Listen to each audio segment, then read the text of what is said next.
پر آخری حدیث سنا کے ختم کر رہا ہوں. آخری حدیث سوائے چند اکابر علماء کے بہت سو نے شاید وہ پڑھی اور سنی نہ ہو.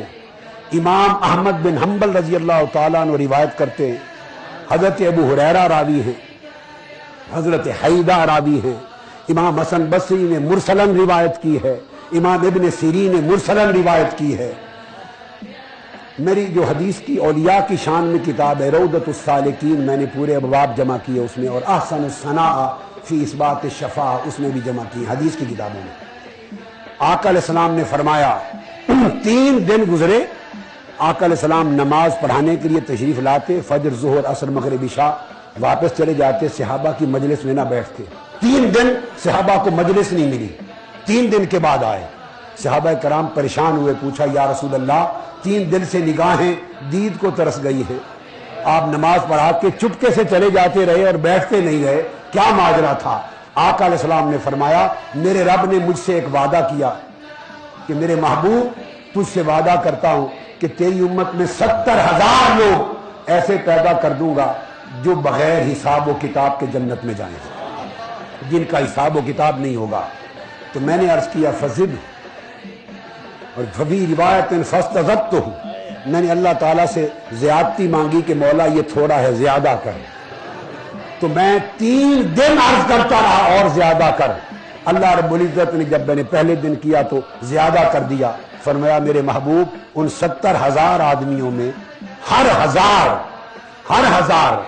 ایسا ہوگا کہ اپنے ساتھ 70,000 بغیر حساب و کتاب کو شفاعت کر کے لے جائے گا.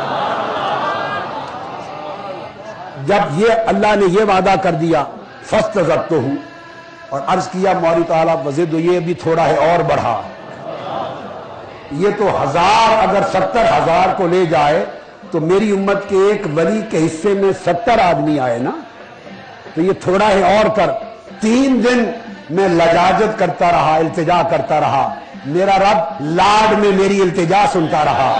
3 دن گزرے, آج وعدہ مکمل ہوا. میرے رب نے کہا وَلِكُلِّ وَاحِدٍ مِّنْهُمْ 70,000. میرے محبوب جا ان میں سے ہر ایک ولی کو یہ شان دیتا ہوں کہ قیامت کے دن خود تو جائے گا ہی, ایک ولی ان میں سے ایسا ہوگا کہ بغیر حساب و کتاب کے 70,000 لوگوں کو جنت میں لے کے جائے گا, بغیر حساب و کتاب کے.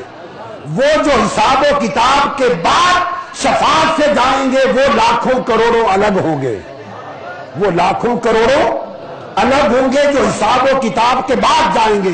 جو دوزخ میں پھینک دیے جانے کے بعد اولیاء کی شفاعت سے نکالے جائیں گے, جنت میں جائیں گے, وہ لاکھوں کروڑوں پھر الگ ہوں گے. یہ وہ لوگ ہیں کہ حساب و کتاب سے بھی پہلے وَلِكُلِّ وَاحِدٍ مِّنْهُمْ 70,000 بغیر حساب و کتاب کے ان میں سے ایک ولی شان کا ہوگا. حکم ہوگا 70,000.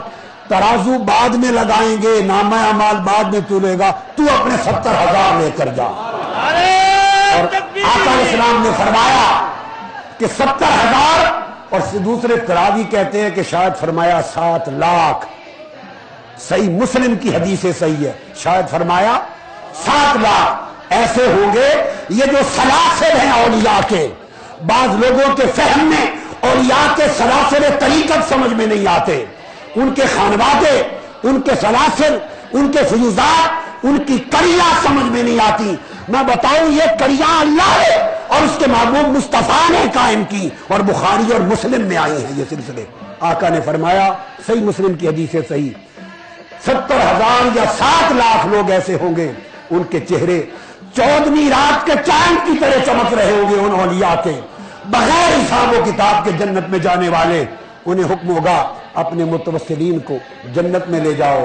آقا علیہ السلام نے فرمایا, مسلم شریف میں حدیث ہے کہ پہلا شخص جو ولی کامل ہوگا, جو امام ولایت ہوگا, جو امام سلسلہ ہوگا, جو سربراہ ہوگا, پہلا شخص آقا نے فرمایا جنت کے دروازے پر کھڑا رہے گا, جنت میں نہیں جائے گا جب تک وہ 70,000 یا 7 لاکھ جو عدد جس کو ایلوکیشن ہوگی, آخری آدمی جب تک اس سے محبت کرنے والے, چاہنے کا حقدار, جب تک آخری جنت میں داخل نہ ہو, وہ پہلا شخص جنت میں قدم نہیں رکھے گا. یہ صحیح بخاری صحیح مسلم کو کوٹ کر دیا۔ تو اب یہ سخی وہ لوگ ہیں کہ خود تو درجہ پایا مگر جو رب کی نعمت ملی اس دنیا میں بھی اور قیامت کے دن بھی یہ لاج نبھائیں گے اور سخاوت کے پورے فیضان کے چشمے کھولیں گے۔ لہذا